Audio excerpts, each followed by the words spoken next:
ओम शांति।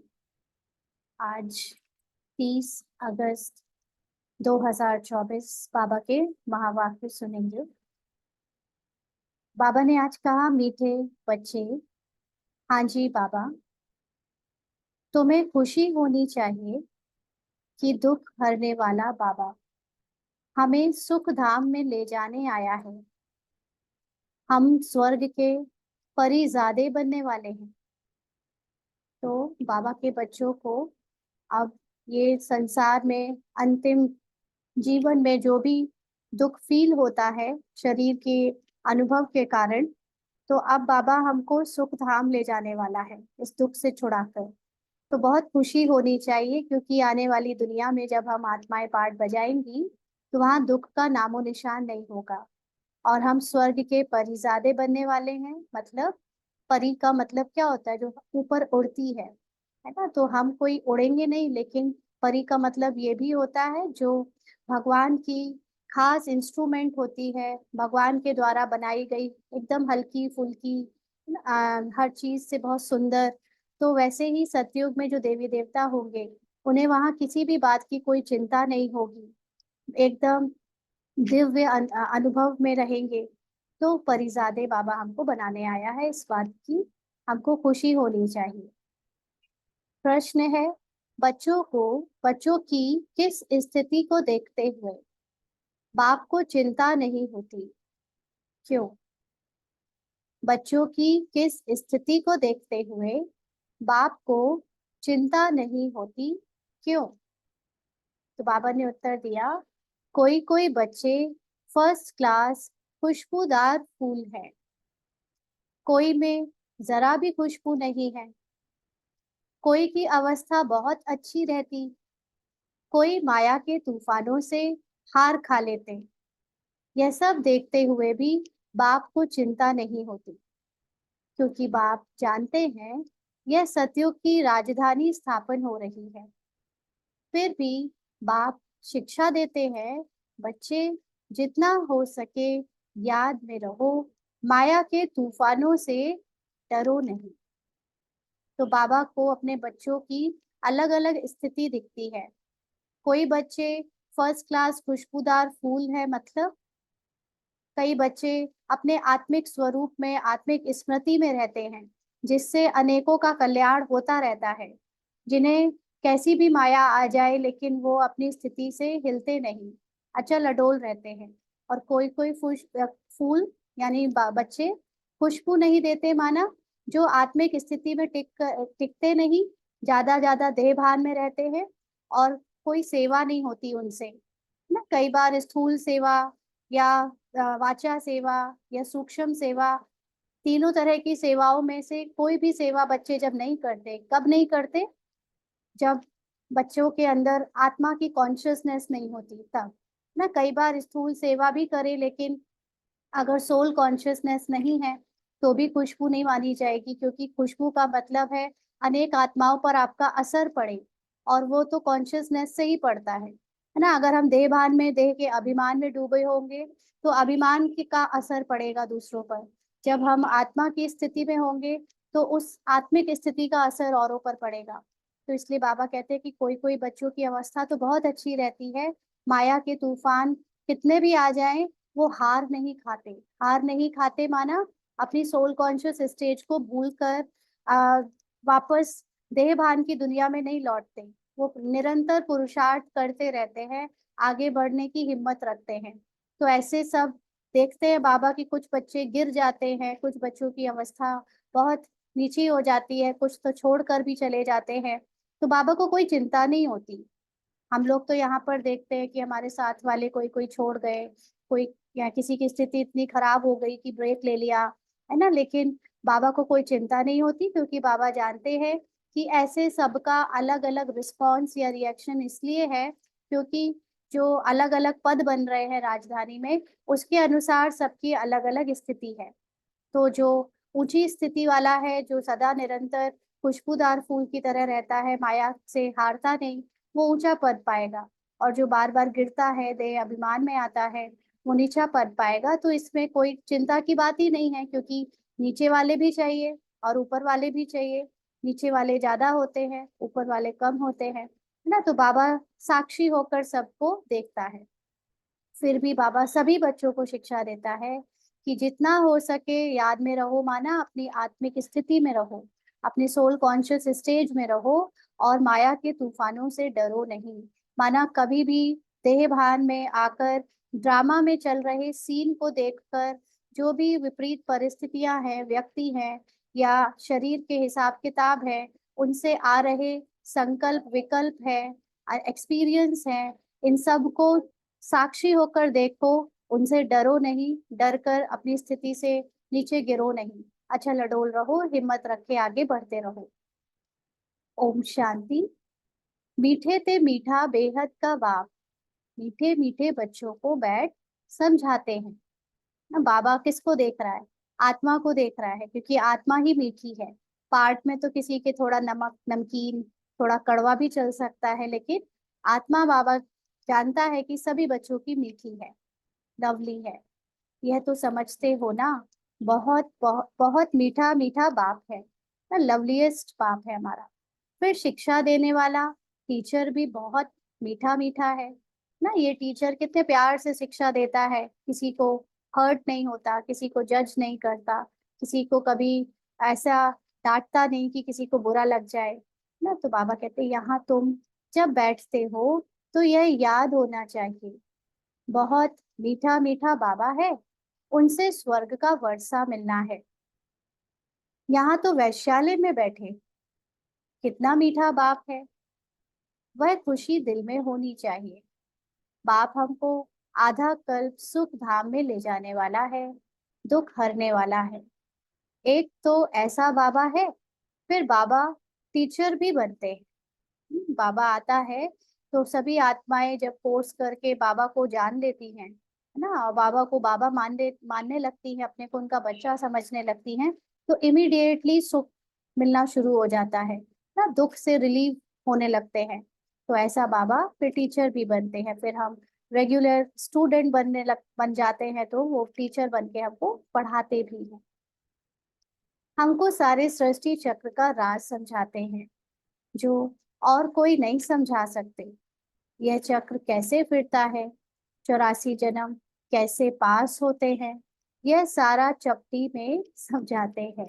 हाँ, बुद्धि में समझाते हैं, फिर साथ में भी ले जाएंगे।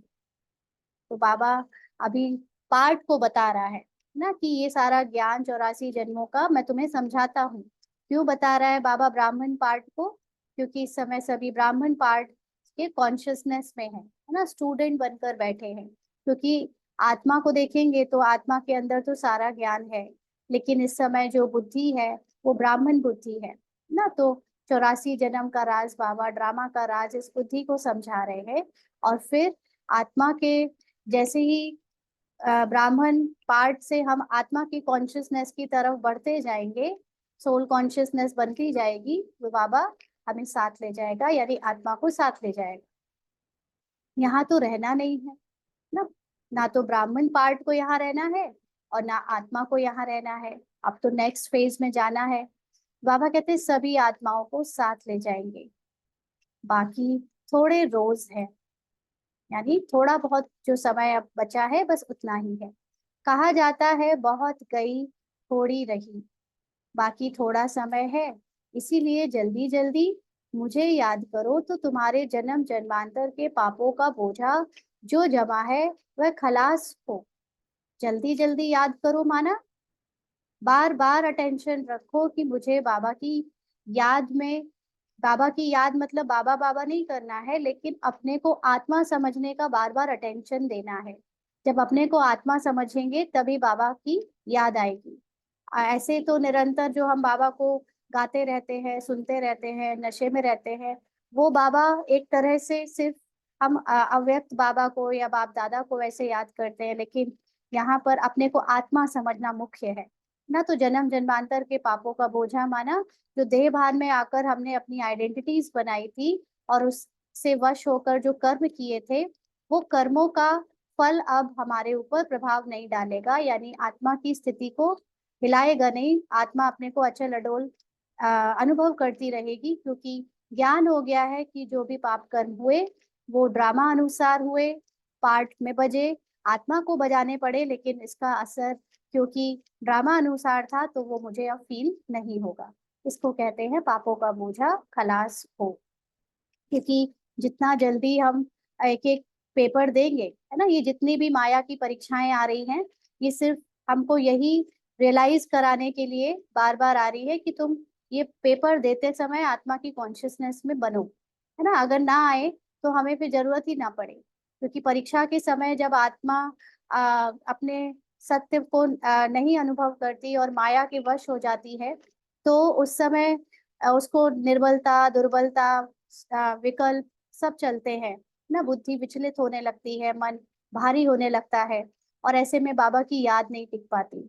तो यही तो अभ्यास करना है कि जल्दी जल्दी जो पेपर आ रहे हैं ना, चारों तरफ से जो पेपर आ रहे हैं, उसमें हम माया से युद्ध करते करते भी अपनी सोल कॉन्शियस स्टेज को अटेंशन रखकर जल्दी जल्दी इमर्ज करें ना। क्या होता है, जैसे कोई मूवी में एक्टर होता है ना, हीरो होता है, तो हीरो को जब गुंडे मारने लगते हैं, चारों तरफ से अटैक करते हैं, तो वो कितनी फटाफट अपने हाथ चलाता है, इसको आगे पीछे घूम घूम कर सबको मारता है ना। तो वो जल्दी जल्दी जितने गुंडों को मारता है उतनी जल्दी फ्री हो जाता है। तो इसलिए डरना नहीं है कि माया या पेपर या परीक्षाएं जीवन की बहुत जल्दी जल्दी आ रही हैं, एक खत्म नहीं होती दूसरी आ जाती है।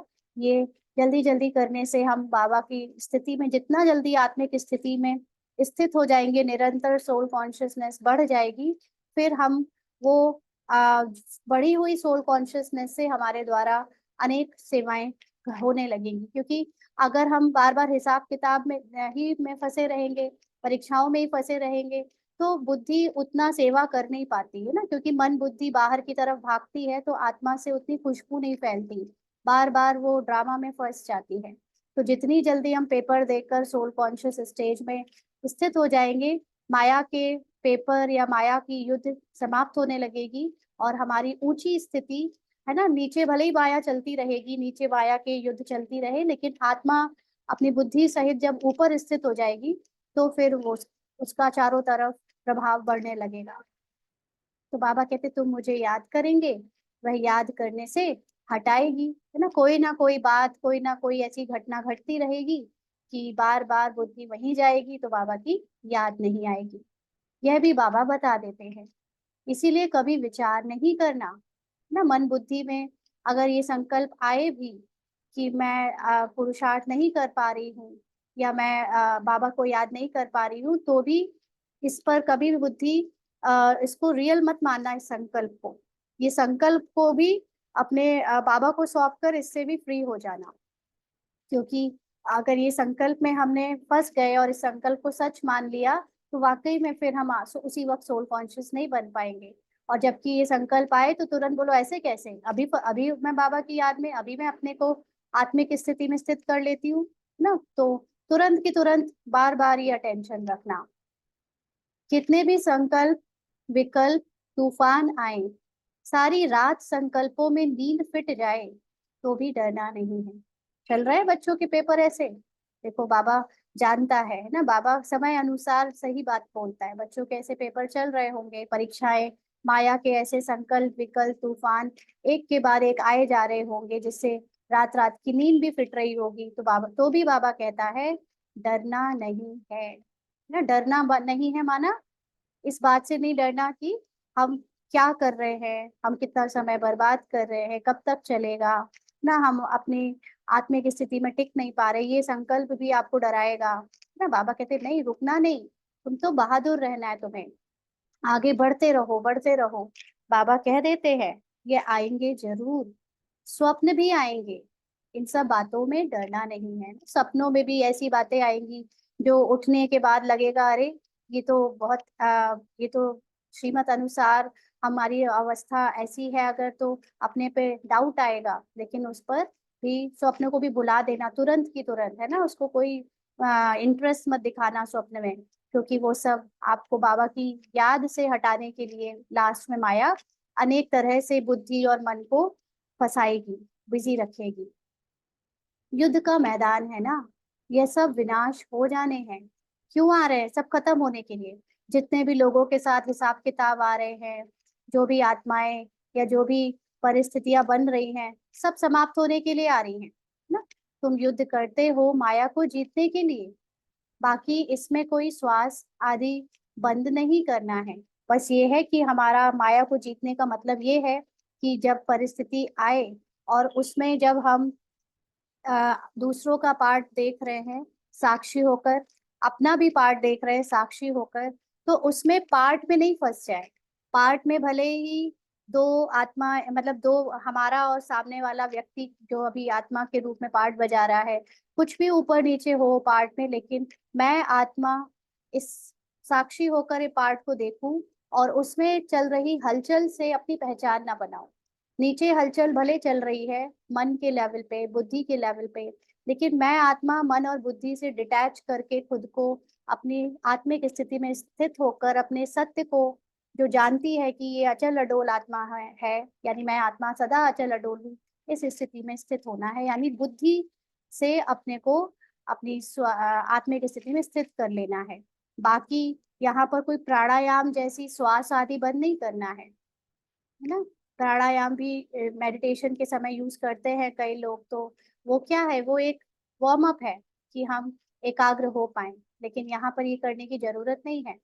आत्मा जब शरीर में होती है तो श्वास चलता है, इसमें श्वास आदि बंद करने की भी कोशिश नहीं करनी है ना, कि हम अगर सांस नहीं लेंगे तो शायद गुस्सा कम हो जाएगा ना, माया की चीजें प्रभाव हम पर कम हो जाएगा, ऐसा नहीं करना है।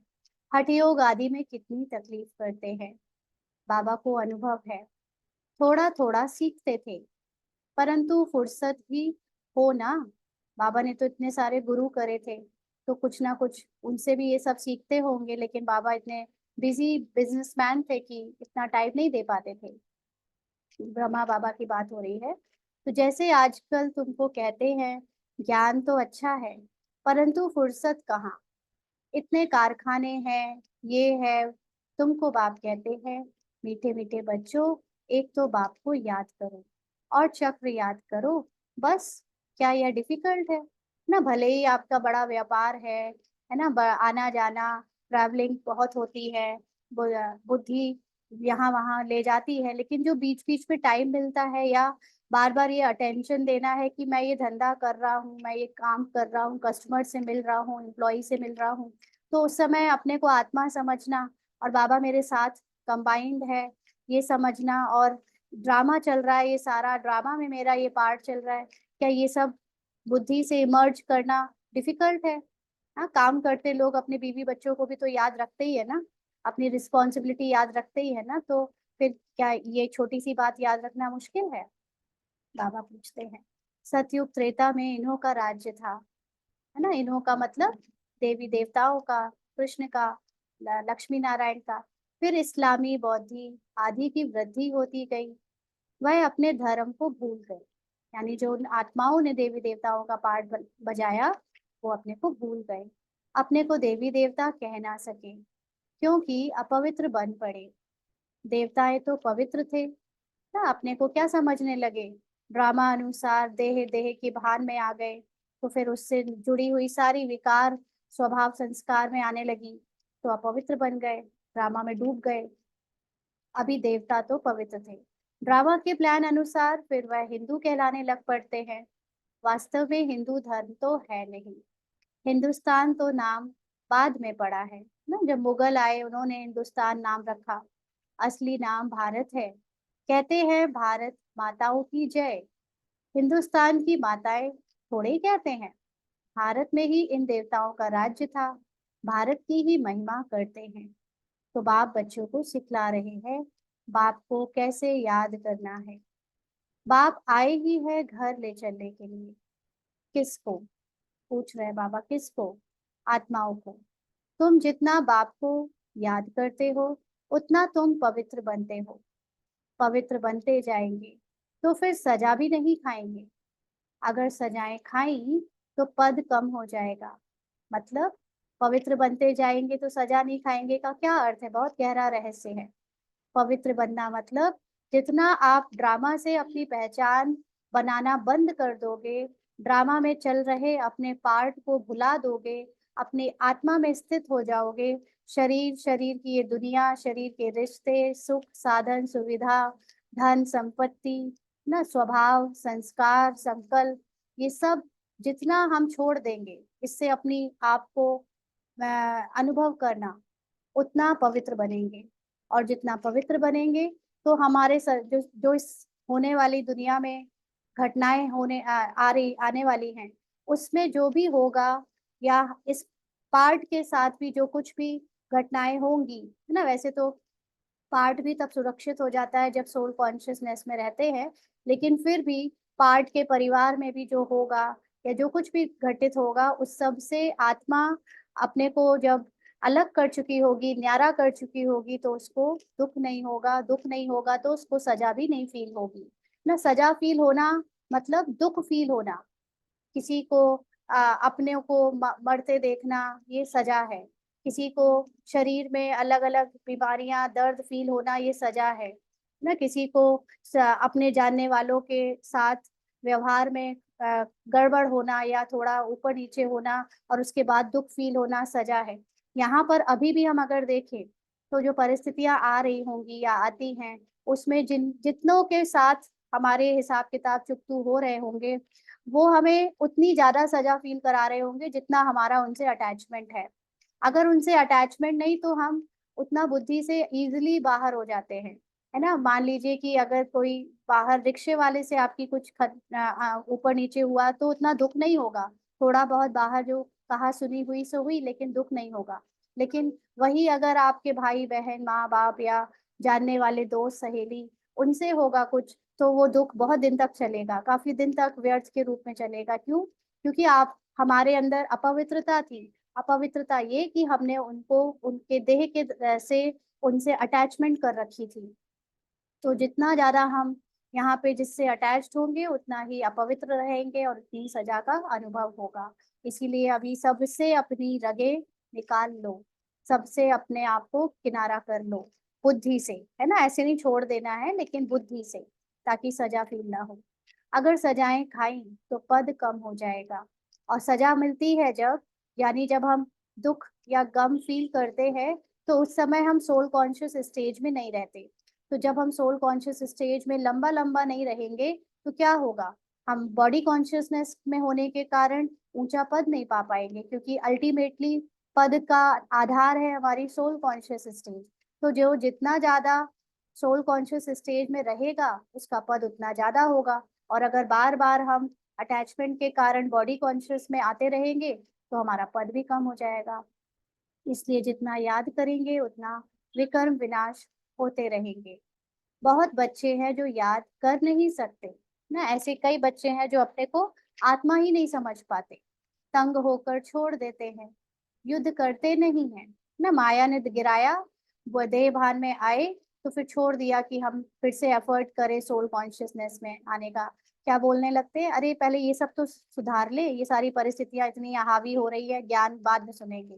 जैसे उनको लगता है कि ज्ञान एक अलग चीज है और ये परिस्थितियों को हम अलग तरह से हैंडल करते हैं, जबकि ये परिस्थितियां हैंडल करने के लिए ही तो ज्ञान बाबा दे रहा है कि कैसे इसको विधि से यूज करो तो आपकी परिस्थितियां ऑटोमेटिकली बिना दुख दिए आपसे हैंडल हो जाएंगी। लेकिन ये समझते नहीं तो छोड़ के चले जाते हैं। बाबा कहते हैं ऐसे भी हैं, समझा जाता है राजधानी स्थापन होनी है, ना पास भी बहुत होंगे, गरीब प्रजा भी चाहिए ना। भले वहां दुख नहीं होता है, परंतु गरीब और साहूकार तो हर हालत में होंगे। यह है कलयुग। यहाँ साहूकार व गरीब दोनों दुख भोगते हैं, वहां दोनों सुखी रहते हैं। परंतु गरीब साहूकार की भासना तो रहेगी ना। पद तो छोटा ही है, वो तो नीचे वाला है तो नीचे वाला ही है, उसमें कोई अंदर तो ये फीलिंग रहेगी कि हम राजा महाराजा नहीं हैं। दुख नहीं होगा, है ना, दुख का नाम नहीं होगा। बाकी नंबरवार तो होते ही है। कोई रोग नहीं, आयु भी बड़ी होती है, इस दुख धाम को भूल जाते हैं। सतयुग में तुमको दुख याद भी नहीं होगा। दुख धाम और सुख धाम की याद अभी बाप दिलाते हैं। मनुष्य कहते हैं स्वर्ग था, परंतु कब था, कैसे था, कुछ नहीं जानते। लाखों वर्ष की बात तो कोई को भी याद आ ना सके। बाप कहते हैं कल तुमको सुख था, कल फिर होगा। तो यहाँ बैठ फूलों को देखते हैं। यहाँ अच्छा फूल है, यह अच्छा फूल है, यह इस प्रकार की मेहनत करते हैं ना। बाबा देखते हैं कि बच्चों में लगन है अपनी स्टेज को ऊंचा बनाने की और अनेक आत्माओं को ऊंचा उठाने की, तो उनको बाबा फूल कहता है। वो इस तरह की मेहनत करते हैं। यह स्थैर्यम नहीं है, यह पत्थर बुद्धि है। कोई कोई ऐसा होता है जो अपने अंदर स्थिति से बार बार गिरता है ना, तो उसको कहेंगे पत्थर बुद्धि। क्या इसका कैसे पता चले पत्थर बुद्धि पारस बुद्धि, या फूल या खुशबूदार फूल या कोई फूल में खुशबू नहीं ना। जो आत्मा कितने भी पेपर आ जाए लेकिन लगातार ज्ञान में चलती रहती है, ज्ञान की अंडरस्टैंडिंग को अपने अंदर अप्लाई करती रहती है, छोड़ती नहीं, है ना। सदा चेहरे से अचल अडोल और बाबा जिसको कहता है निश्चिंत अवस्था दिखाती रहती है, वो आत्मा खुशबूदार है ना। ऐसा नहीं उनके जीवन में परिस्थितियां नहीं आ रही हैं, उनको कोई अंदर से बात परेशान नहीं कर रही होगी, लेकिन फिर भी चेहरे पर लगातार वो निश्चिंत अवस्था दिखती रहती है, क्योंकि उन्हें पता है कि ये माया की युद्ध है। और माया बुद्धि और मन से जो है वो तो विचलित है, लेकिन आत्मा अपनी स्थिति में स्थित है। जबकि जो दूसरे बच्चे हैं, है ना, जिनको बाबा पत्थर बुद्धि कहता है, उनके चेहरे से दिखने लगेगा लटक गया है ना, कुछ दिन गायब हो जाएंगे। फिर अक्सर मुंह से भी उनके कुछ उल्टा सीधा ज्ञान या बातें निकलने लगेंगी। तो ये कहा जाता है कि वो उनकी स्थिति अचल अडोल नहीं, स्थैर्यम है। स्थैर्यम नहीं है, पत्थर बुद्धि है। बाप को कोई बात की चिंता नहीं रहती, लेकिन ये सब देख कर भी बाबा चिंता नहीं करता। सोचो ब्रह्मा बाबा भी नहीं करता, है ना। ब्रह्मा बाबा को भी कितना निश्चय है कि जो हो रहा है वो जैसा है वैसा ही सही है ना। वो कभी किसी की असंपूर्णता में क्वेश्चन नहीं करते कि तुम बच्चे ऐसे क्यों कर रहे हो ना। समझानी जरूर देते होंगे, लेकिन अपनी स्थिति उसकी वजह से खराब नहीं करते। तो बाबा कहते हैं हाँ, समझते हैं बच्चे जल्दी पढ़कर साहूकार हो जाए, तो पढ़ाना भी है ना, इसलिए समझानी देते रहते हैं। बच्चे तो बने हैं, परंतु जल्दी पढ़कर होशियार हो।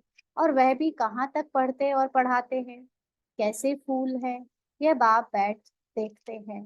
क्योंकि यह है चैतन्य फूलों का बगीचा। यहाँ पर सभी आत्माएं खुशबूदार फूल बनकर, है ना, आती हैं या खुशबूदार फूल बन जाती है यहाँ आकर। फूलों को देखते भी कितनी खुशी होती है। बच्चे खुद भी समझते हैं बाबा स्वर का वर्षा देते हैं।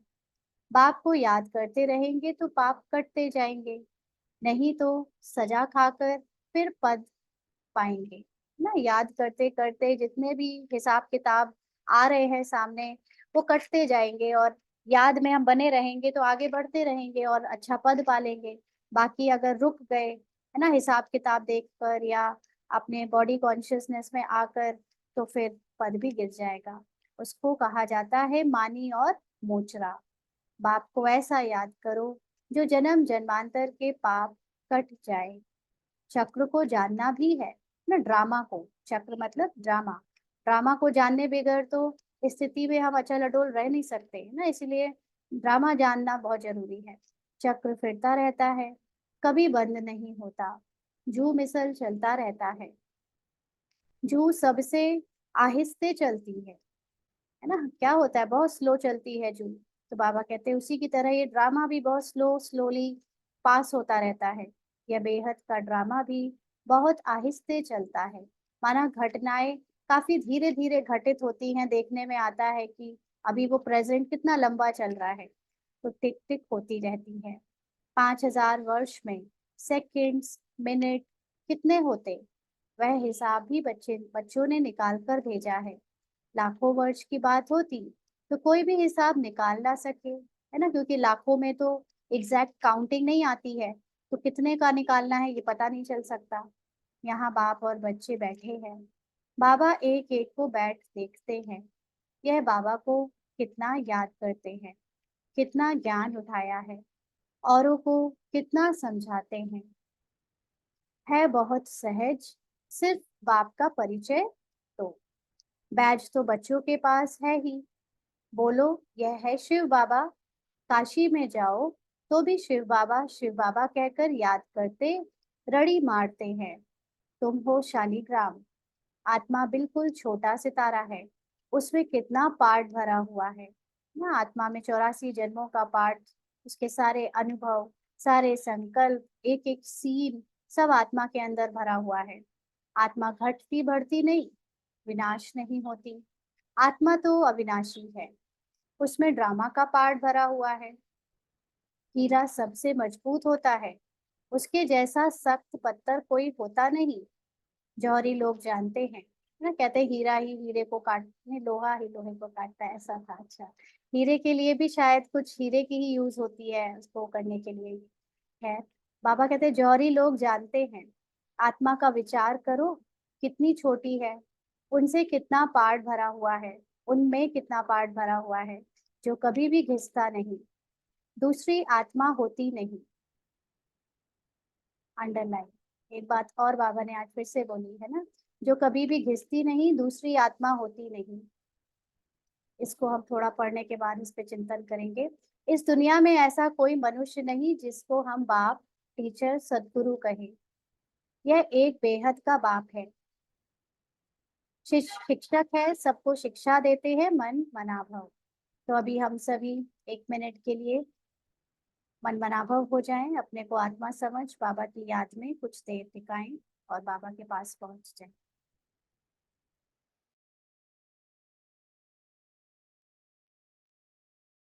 आगे बाबा कहते हैं तुमको भी कहते हैं कि कोई धर्म वाले मिले, उनको कहो अल्लाह को याद करते हो ना। आत्माएं सब भाई भाई हैं।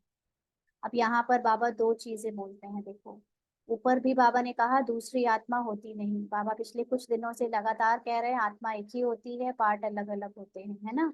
और फिर नीचे जब बाबा ये कह रहे हैं आत्माएं सब भाई भाई हैं, माना पार्ट में आत्माएं जब आती हैं तो सब पार्ट क्योंकि सबका अलग अलग है, लेकिन क्योंकि हम सबको अब अपनी आत्मा में वापस स्थित होना है, अपनी सोल कॉन्शियस स्टेज में स्थित होना है, इसलिए ये एक अभ्यास के लिए ये समझ जरूरी है कि हम सब आत्माएं हैं और एक ही परमात्मा की संतान है।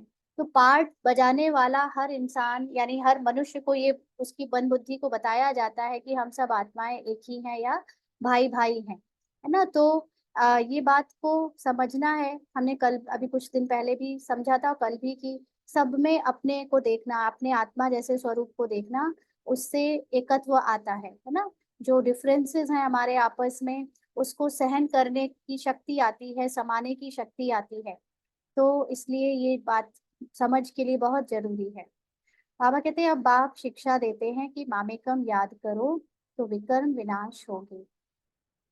बाप ही पतित पावन है, यह किसने कहा?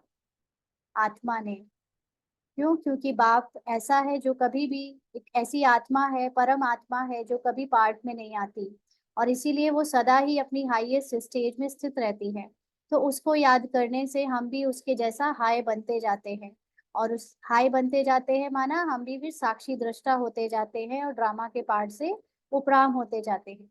इसलिए बाबा को याद करना जरूरी है। मनुष्य भल गाते हैं परंतु अर्थ नहीं समझते हैं। बाप कहते हैं तुम सब सीताएं हो, मैं हूँ राम। सब भक्तों का सदगति दाता मैं हूँ, सबकी सदगति कर देते हैं। बाकी सब मुक्ति धाम में चले जाते हैं।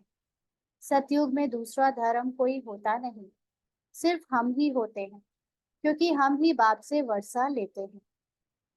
यहाँ तो देखो कितने ढेर के ढेर मंदिर हैं, कितनी बड़ी दुनिया है, क्या क्या चीजें हैं। वहां यह कुछ भी नहीं होगा, सिर्फ भारत ही होगा। यह रेल आदि भी नहीं होगी, यह सब खत्म हो जाएंगे। वहां रेल की दरकार ही नहीं, छोटा शहर होगा। रेल तो चाहिए दूर दूर गांव जाने के लिए।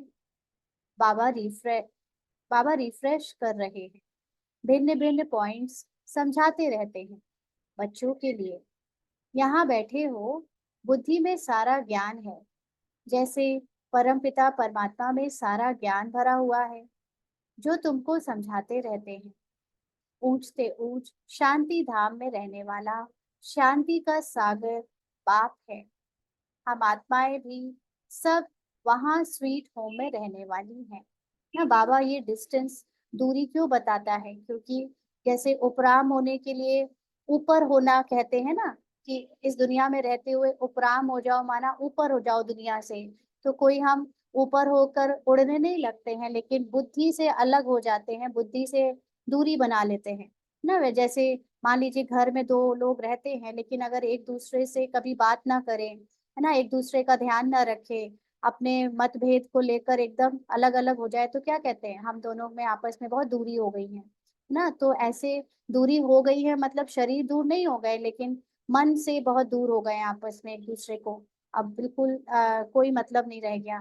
तो ऐसे ही यहाँ पर भी जब बाबा कहता है कि ऊपर स्वीट होम में रहने वाली है, या बाबा ऊंचे से ऊंचे शांति धाम में रहने वाला है, माना ड्रामा से बहुत बहुत बहुत ऊपर है वो, ड्रामा में बिल्कुल नहीं फंसा है, बिल्कुल नहीं ड्रामा के प्रभाव में आता है।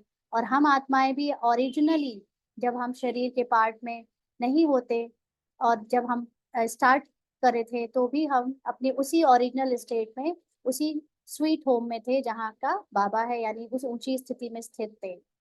तो शांति के लिए मनुष्य कितना माथा मारते हैं। साधु लोग भी कहते हैं मन को शांति कैसे मिले, क्या क्या युक्ति रचते हैं। गाया जाता है, आत्मा तो मन बुद्धि सहित है, उनका स्वधर्म है ही शांत, मुख ही नहीं। ना आत्मा का कोई मुख है क्या? आत्मा में ना मुख है, जब मुख नहीं है तो आंखें भी नहीं है, तो फिर आत्मा कैसे देखे? आत्मा तो फिजिकल बॉडी में आती है तब फिजिकल चीजों को देख सकती है, लेकिन आत्मा जब बिना बॉडी के होती है तब तो कुछ देख नहीं सकती, और कुछ देखने की जरूरत ही नहीं पड़ती। क्यों? क्योंकि आत्मा आउट ऑफ द बॉडी या अशरीरी स्थिति में जब दृष्टा ही नहीं रह गया तो दृश्य भी गायब हो जाता है ना। अभी हमार आत्मा इसमें है दृष्टा बनकर बॉडी के अंदर, तो एक नए एक दुनिया दिख रही है, दिखने में आती है। जब आत्मा बॉडी से आंखें बंद करके निकल जाती है ना, तो ये दृश्य भी, उसके लिए दुनिया भी खत्म हो जाती है। तो इसीलिए फिर उसको बस इतना रह जाता है, मैं आत्मा, बस दैट्स इट। कोई दुनिया नहीं, कुछ सेकंड आइडेंटिटी नहीं, सिर्फ मैं आत्मा। यहाँ तक कि तब सेकंड आत्मा का भी अस्तित्व नहीं, है ना, सिर्फ मैं आत्मा।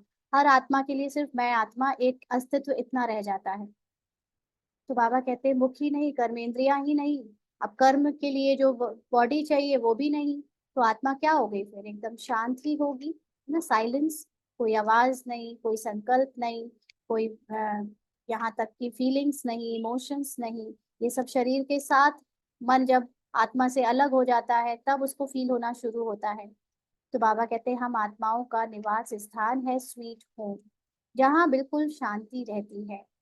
ना शांति रहती है मतलब कोई बहुत दूर दूर दूर दूर millions of light houses away नहीं, लेकिन यहाँ पर भी यहीं से, जैसे संसार आत्मा शरीर से डिटैच होती है पूरी तरह, अपनी मन बुद्धि संस्कार अपने में समेट लेती है, उसका न्यारी हो जाती है ड्रामा से, और वो एकदम साइलेंस, उसके लिए स्टेज आ जाती है, वो एकदम साइलेंस में चली जाती है। तो बाबा कहते हैं फिर उसके बाद वहां से हम आते हैं सुख धाम, यानी हम आत्मा जब फिर से आंख खोलते हैं, माना शरीर में आकर फिर से अपने प्राण चारों तरफ फैलाते हैं, तो हमें क्या मिलता है? सुख धाम, यानी सतयुगी दुनिया। अभी तो इस दुख धाम से ट्रांसफर होते हैं सुख धाम में। इसीलिए आत्मा कहते हैं ना कि अभी कलयुग जब एंड होगा, फिजिकली दुनिया जब डिस्ट्रॉय, मतलब पुरानी कलयुगी चीजें जब डिस्ट्रॉय होंगी, तो सतयुग की चीजों को दिखने में थोड़ा सा सफाई होने में टाइम लगेगा। और फिर या कहीं किसी लोकेशन में सफाई हो जाएगी, वहां देवता उतर जाएंगे, बाकी की जगह की सफाई बाद में होती रहेगी। इसीलिए कृष्ण और नारायण के बीच में जो टाइम है ना, कृष्ण को नारायण बनने में जो 20-25 साल लगने हैं, उसमें कृष्ण के समय को कहते हैं कि थोड़ा थोड़ा कलयुग का प्रभाव यानी डिस्ट्रक्शन का पार्ट भी चलता रहेगा। इसीलिए श्री कृष्ण की स्टोरी में दिखाया है थोड़ा सा ये भी कि तूफान आ रहा है ना, सैनिक खड़े हैं, और उनके फादर को बहुत मेहनत करके उन्हें सेफ जगह पर पहुंचाना पड़ रहा है। तो इसीलिए सतयुग एक्चुअली में शुरू होता है, जब काउंट होती है उसकी 111 डेट, वो नारायण के समय से है। तो ये हमको समझना है बुद्धि से। बाप पावन बना रहे हैं, कितनी बड़ी दुनिया है, इतने जंगल आदि कुछ भी वहां नहीं होंगे, इतनी पहाड़ियां आदि कुछ नहीं होंगी, हमारी राजधानी होगी, कहाँ पर? रहने वाले स्थान पर ना। अभी तो पहाड़ के साथ नदी, हम लोग जंगल के साथ रहते हैं। जंगल को काट काट के शहर बनाए गए हैं, लेकिन वहां पर जंगल और पहाड़ियाँ रहने वाले स्थान के आसपास बिल्कुल नहीं होंगी। अलग बाबा कहते हैं हमारी राजधानी होगी। जैसे स्वर्ग का छोटा सा मॉडल बनाते हैं, वैसे छोटा सा स्वर्ग होगा। क्या होना है?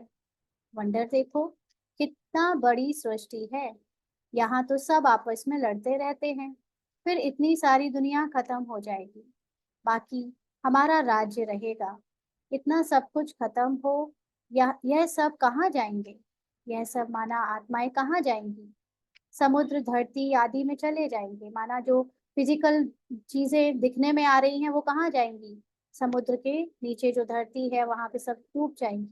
इतना नाम निशान भी नहीं रहेगा, इनका नाम निशान भी नहीं रहेगा पुरानी दुनिया का। समुद्र में जो चीज जाती है वह अंदर ही खत्म हो जाती है। सागर हप कर लेता है, तत्व तत्व में, मिट्टी मिट्टी में मिल जाती है। फिर दुनिया ही सतो प्रधान होती है। उस समय कहा जाता है नई सतो प्रधान प्रकृति। तुम्हारी वहां नेचुरल ब्यूटी रहती है। लिपस्टिक आदि कुछ भी नहीं लगाते। तो तुम बच्चों को खुश होना चाहिए। तुम स्वर्ग के परिजादे बनते हो ना, इसीलिए परियों को वाइट ड्रेस पे दिखाते हैं। वाइट ड्रेस है सिंप्लिसिटी की एक पहचान, जिसमें हमें कुछ भी करना नहीं पड़ता, जस्ट वाइट ड्रेस में कितना सुंदर दिखते हैं ना। तो ऐसे ही यहाँ पर जब हम अपने आप को उन सब चीजों से वैराग्य लाएंगे तो उस दुनिया के अधिकारी बनते जाएंगे। ज्ञान स्नान नहीं करेंगे तो तुम देवता बनेंगे नहीं। जो लोग ये ज्ञान नहीं सुनेंगे रोज, वो देवता कैसे बनेंगे? और कोई उपाय है नहीं। बाप तो है सदा खूबसूरत, तुम आत्माएं सावरी बन गई। माना बाबा तो अभी भी पार्ट में नहीं आया, कभी नहीं आया, तो वो सदा ही उतना सुंदर है, मीठा है। और आत्माएं पार्ट में आने के कारण कलयुगी पार्ट तक आते आते सावरी हो गई, माना विकारी हो गई। विकारी पार्ट बजाने लगी। आत्मा तो फिर भी सेम है, लेकिन ऊपर से जैसे होता है ना, हम लोग कहीं ज्यादा धूप में निकल जाएं तो ऊपर से टैनिंग हो जाती है।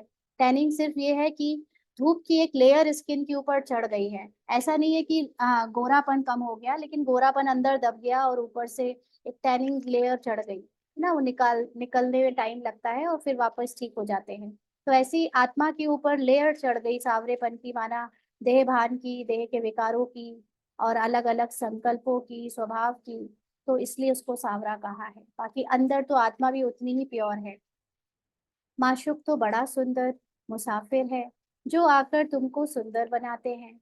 बाप कहते हैं मैंने इसमें प्रवेश किया है, यानी ब्रह्मा में। मैं तो कभी सावरा नहीं बनता हूँ। बाबा शरीर लेने के बाद भी, शरीर में प्रवेश करने के बाद भी कभी शरीर के ड्रामा में फंसता नहीं है, प्रभावित नहीं होता। तुम सावरे से सुंदर बनते हो। माना तुम जो डूबे हुए हो ड्रामा में, वो तुम बाहर निकलने का पुरुषार्थ करते हो। सदा सुंदर तो एक ही मुसाफिर है। सदा सुंदर सिर्फ शिव बाबा है। यह बाबा सावरा और सुंदर बनते हैं। तुम सबको सुंदर बनाकर साथ में ले जाते हैं। तुम बच्चों को सुंदर बन, फिर और सबको सुंदर बनाना है। बाप तो श्याम सुंदर बनते नहीं। हाँ, बाबा तो श्याम सुंदर बनते नहीं। गीता में भूल कर दी है, जो बाप के बदले श्री कृष्ण का नाम डाल दिया है। इसको ही कहा जाता है एकज भूल। सारे विश्व को सुंदर बनाने वाला शिव बाबा, उनके बदले जो स्वर्ग का पहला नंबर सुंदर बनता है, उनका नाम डाल दिया है। यह कोई समझते थोड़े हैं। भारत फिर सुंदर बनने का है। वह तो समझते हैं 40,000 वर्ष के बाद स्वर्ग बनेगा, और तुम बताते हो सारा कल्प ही 5,000 वर्ष का है। तो बाप आत्माओं से बात करते हैं, कहते हैं मैं आधा कल्प का माशुक हूँ। तुम मुझे पुकारते आए हो, हे पतित पावन, आओ, आकर हम आत्माओं, आशिकों को पावन बनाओ। तो उनकी मत पर चलना चाहिए, मेहनत करनी चाहिए। किस बात की मेहनत? अपने को आत्मा समझने की मेहनत, अपने को आत्मा की स्मृति में रखने की मेहनत ना। बाबा ऐसे नहीं कहते कि तुम धंधा आदि नहीं करो, नहीं, वह सब कुछ करना है। गृहस्थ व्यवहार में रहते, बाल बच्चों आदि को संभालते, सिर्फ अपने को आत्मा समझ मुझे याद करो, क्योंकि मैं पतित पावन हूँ। है ना? तो सिर्फ आत्मा समझेंगे तो भी फायदा नहीं है। आत्मा समझने के बाद फिर अपने हाईएस्ट स्टेज जो कि बाप समान स्टेज है उसको याद करो, क्योंकि उस हाईएस्ट स्टेज पर बैठने से ही ये ड्रामा की सारी परिस्थितियां हमसे पार हो पाएंगी। नहीं तो हम आत्मा आत्मा कहते रहे, मैं आत्मा हूँ, जैसे कि संसार में कईयों को पता है कि वो आत्मा है, लेकिन वो आत्मा समझने के बाद भी परिस्थिति और ड्रामा में डूब जाते हैं, क्योंकि वो अपनी हाईएस्ट स्टेज को नहीं जानते। तो ये हाईएस्ट स्टेज जो बाबा के समान है हमारी, वो बाबा इसीलिए कहता है कि मुझे याद करो, तो हम उनको याद करते करते अपनी हाईएस्ट स्टेज में बैठ जाएंगे, यानी हम फिर पतित से पावन बन जाएंगे। तो बच्चों की संभाल भले करो, बाकी अभी और बच्चे पैदा नहीं करो, अंडरलाइन। हाँ, अभी और बच्चे पैदा नहीं करो, माना अब देह भान में जाकर विकारों में फंसो नहीं और जाके ड्रामा में डूबो नहीं, नहीं तो ये ड्रामा ही रियल लगने लगेगा। ये जो शरीर के बच्चे और जो ये पति और ये जो परिवार, ये सब लगेगा कि ये रियल है। अपने को आत्मा समझना या उस भान में आना रियल लगेगा ही नहीं ना। अभी भी अनेक आत्माएं पाठ में डूबी हुई हैं, बाबा भी करती है, बाबा के साथ प्यार भी है, लेकिन अभी भी वो जो शरीर के रिश्ते हैं वो बहुत रियल लगते हैं, और उनसे प्यार भी बहुत रियल वाला करते हैं, जैसे उस देह भान में आकर करना चाहिए ना। लेकिन ये सब कुछ भी रियल नहीं है। आत्मा की स्थिति में ये सच्चा प्यार देहधारियों से हो ही नहीं सकता। आत्मा की स्थिति में केवल बाबा से प्यार होता है। बाबा कहते नहीं तो वह याद आते रहेंगे।